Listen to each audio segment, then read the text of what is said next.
Fala pessoal, hoje é domingo, dia de Botafogo e Juventude, Juventude e Botafogo, o jogo no Alfredo Jaconi, onde o Botafogo tem um tabu para quebrar de 27 anos, sem ganhar do Juventude lá, quer dizer, tem um jogo que ganhamos do Juventude no Sul, mas era no Centenário, não é no Alfredo Jaconi, então não conta. Então no Alfredo Jaconi temos que bater hoje, quebrar hoje esse tabu, Botafogo que vai aí com um time misto, né, tem alguns desfalques, como o Tiquinho, Luiz Henrique suspenso, o Darmian novamente afastado, não joga, e entre outros jogadores, mas acho que o time deve ser mesclado, Romero, Almada, acho que deve jogar, Carlos Alberto ainda ganhando ritmo, deve jogar também, Marçal que voltou a ser relacionado, Marçal que viajou com o time, voltou a treinar, deve jogar também, é o que eu imagino que seja, Bastos pode ser poupado, em todas as questões, o Botafogo deve vir com um time misto aí contra o Juventude. Vamos analisar aqui o time titular do Juventude também. Segundo o SofaScore, o Juventude, provável Juventude, né, deve ser Matheus Klaus no gol, Everton na lateral direita, Rodrigo San, Zé Marcos na zaga, Gabriel Inocêncio na lateral esquerda, Jadson, aquele mesmo que jogou no Botafogo, volante, jogou com Gabriel, com Marcelo Matos, com Renato, né, jogou com Sidorf, Thiaguinho e Luiz Oyama, aquele mesmo Luiz Oyama que jogou no Botafogo no início do período SAF e no último time pré-SAF, né, que foi o time da Série B de 2021. Marcelinho, Diego Gonçalves, aquele Diego Gonçalves. O time do Juventude tá cheio de ex-botafoguense, né? Isso é um perigo com relação à lei do ex, né? Isso é um perigo. Diego Gonçalves e Eric Farias. Não é o Eric Farias da Globo, tá? Ele não virou jogador. É outro Eric Farias. E aqui o Botafogo, esse é o Botafogo que eles supõem que será o time escalado. Eles vão ali com John no gol, Matheus Ponte, Bastos, Alexander Barbosa e Cuiabano.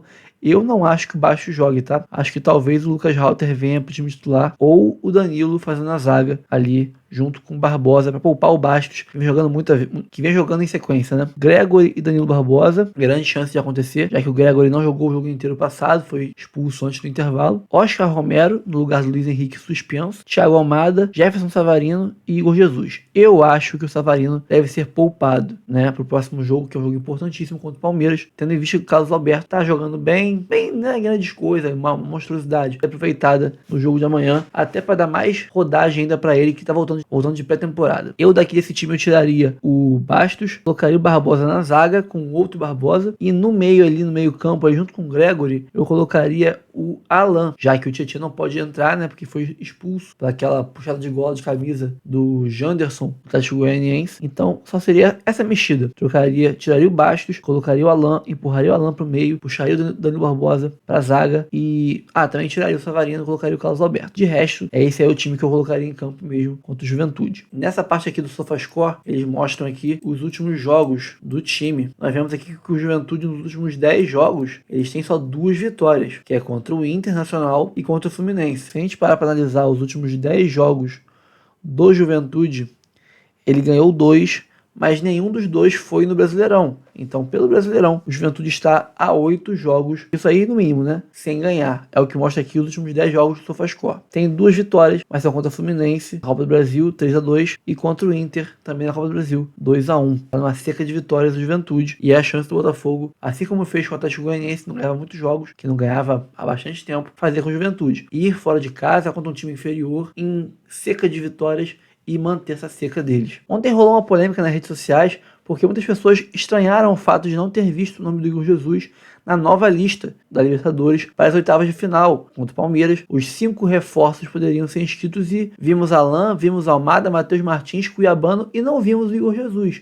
Aí pensaram, será que estão guardando para segunda-feira aí para inscrever ele ou inscrever um futuro zagueiro que possa chegar e tal? Eu achei que não fazia sentido nenhum, porque se fosse para deixar alguém de fora desses 5, eu deixaria o Alan, já que nós temos muitos volantes, temos Marlon, Gregory, Danilo Barbosa, Tietchan, Cauê, Patrick de Paula, muitos volantes para botar mais um ali, já que você poderia colocar um zagueiro que supostamente estaria chegando às pressas, ou o Igor Jesus, tendo em vista que sem o Júnior Santos e sem o Eduardo, nós temos só o Tiquinho, além do Igor Jesus, para fazer centroavante. O Eduardo e o Júnior Santos, improvisados, faziam centroavante também, mas sem os 2 machucados, só sobrou o Tiquinho e o Igor Jesus. Então deixar o Igor Jesus de fora seria uma burrice.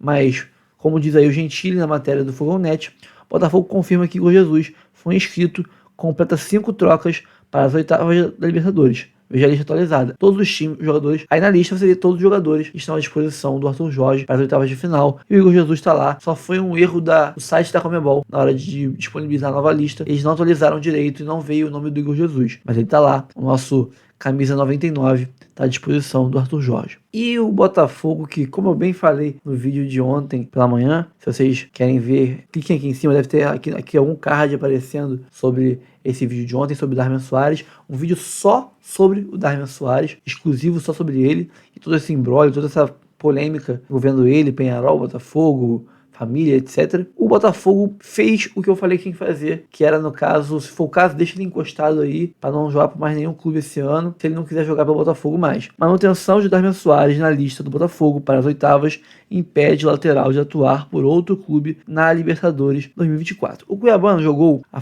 um jogo da fase de grupos pelo Grêmio e isso impediu ele de jogar a fase de grupos. Agora, se algum jogador, mas ele está disponível para jogar as oitavas de final para frente num outro clube, ok.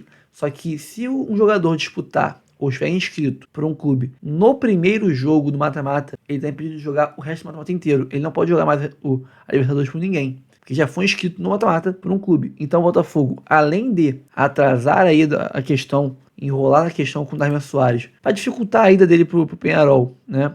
Caso não pagassem a multa, né? O Botafogo ferrou o Peñarol porque a lista do Peñarol para as oitavas de final, porque a lista do Peñarol para as oitavas de final encerrou, assim como todas as outras, na sexta-feira, dia 9. Então o Darmian não poderia participar do time do Peñarol nas oitavas de final da Libertadores, mas além disso manteve o Darmian dentro da lista do Botafogo para as oitavas, ou seja, além de não ir para o Peñarol, ele não pode disputar a Libertadores por nenhum outro clube. Ele só disputaria para o Botafogo. Mesmo que ele saia para o Peñarol, vamos dizer assim, ele não disputa pelo Peñarol a Libertadores. Então o Botafogo, usando as peças do xadrez, conseguiu ali travar o Darmian e meio que impedir ele de ir para um clube que queira contar com ele para uma eventual Libertadores, o que dificulta qualquer tipo de negociação com ele nesse momento. Ficaria no máximo para o ano que vem. Então, ou o Darmian muda de ideia, ou ele vai ficar encostado no Botafogo aí, treinando em separado, sem jogar, perdendo ritmo de jogo, e para um cara de 36 anos, qualquer tempo parado é bem difícil de recuperar depois, ou ele acorda para a vida, ou ele vai ficar aí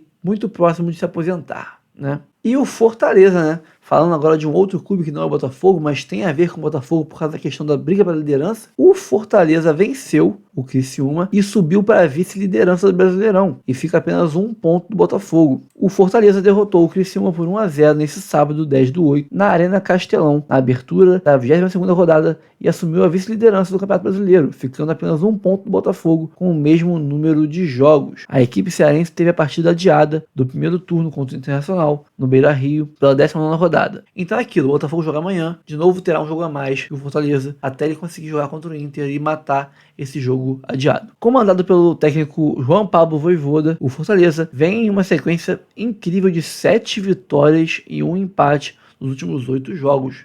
Isso é bastante coisa, cara. O Fortaleza tem 42 pontos e pode ser superado pelo Flamengo, com 40 pontos em 20 jogos, que recebe o Palmeiras neste domingo no Maracanã. O Botafogo tem 43 pontos, 21 jogos. Visita o Juventude, também nesse domingo, às 11 horas, em Caxias do Sul. É aí que nós temos aqui uma tabela de jogos incompleta, mas eu vou listar para vocês aqui os jogos. Foram 1-0 Fortaleza no Criciúma. Cuiabá e Grêmio foi 3-1, Grêmio com um hat-trick do estreante Bratt White, o atacante ex-Barcelona, né? Cruzeiro e Galo foi 0-0, ferrando a aposta do pai. Vasco e Fluminense foi 2-0 Vasco, com um gol muito estranho, aquele domínio de mão do Veguete. Ali, para mim, foi mão clara. E o Corinthians e Red Bull foi 1-1. O Red Bull saiu na frente e o Corinthians empatou o jogo. Teremos hoje Juventude e Botafogo, Bahia e Vitória, Flamengo e Palmeiras, São Paulo e Atlético Goianiense, Internacional e Atlético Paranaense. Aqui está a tabela. Aqui está a tabela. Nós temos aí Botafogo 43 pontos, Fortaleza 42, Flamengo 40, 37, Palmeiras, Cruzeiro 36 pontos, São Paulo 35 pontos. Pode passar tanto o Cruzeiro quanto o Palmeiras se ganhar do Atlético Goianiense, que é o que deve acontecer. Jogo no Morumbi. O Atlético Goianiense é a lanterna do campeonato, muito ruim como visitante, então deve dar São Paulo. E o Bahia, que vem de 5 jogos sem vencer, 3 derrotas e 2 empates no Brasileirão, tem 32 pontos. Se ganhar, vai a 35 e empata com São Paulo, que dificilmente deve perder o jogo, e então não deve ser o suficiente para o Bahia empatar com São Paulo. O que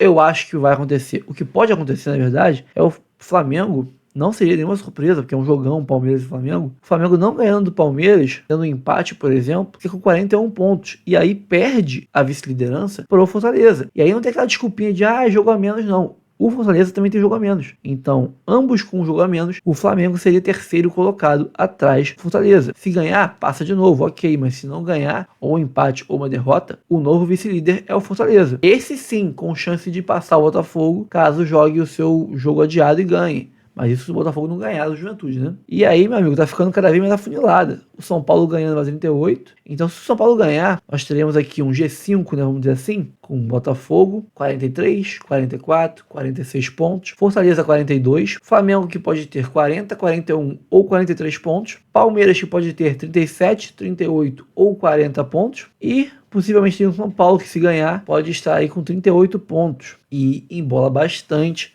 a briga pelo título. Também rolou nas últimas horas uma notícia que o Botafogo estaria negociando com o Quadrado, aquele lateral que joga de meia também, seleção colombiana, da Juventus, né? Já jogou no Chelsea também, se eu não me engano. Mas, já de antemão, não se empolguem muito, porque o Quadrado tem propostas de times da Arábia, ou seja, petrodólares, bem difícil de concorrer com o time da Arábia, a não ser que o Quadrado queira voltar para o continente natal dele, para a América do Sul, ficar mais perto da família, essas coisas todas, numa liga mais competitiva do que a Liga Saudita, que mesmo com os investimentos ainda é uma liga, vamos dizer assim, não tão atrativa assim, a não ser pela parte financeira, e aqui ele ficaria muito mais visível aos olhos dos técnicos de seleções, né? Como é o caso dele, que é um jogador de seleção colombiana. Seria um jogador interessante, assim como é o Alexandro, jogador interessante, mas não sei, eu acho que precisamos mais de jogadores pro lado direito do que esquerdo. Esquerdo temos vários já, mas pro lado direito, ainda mais agora que o Darmian tá nesse imbróglio todo com o Botafogo querendo sair e tal, precisamos de um cara pra direita com um pouco mais de urgência do que o Quadrado. Bom, pessoal, é isso, fico por aqui.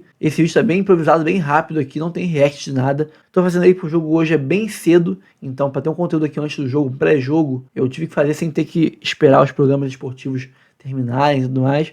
Então é isso, fico por aqui. Espero que o Fogão ganhe hoje e a gente faça um pós-jogo bem animado aqui de vitória, mantendo a liderança e disparando, se Deus quiser, com um empatezinho aí de Flamengo e Palmeiras para ficar delícia. Eu sou o Rafael, fico por aqui. Se você gostou do canal, do conteúdo, curta o vídeo, comente, compartilhe com amigos que não conhecem o canal ainda, se inscreva e ative o sininho para receber avisos sempre que tiver conteúdo novo aqui no canal Notícias do Fogão. Eu sou o Rafael, fico por aqui e até o próximo vídeo.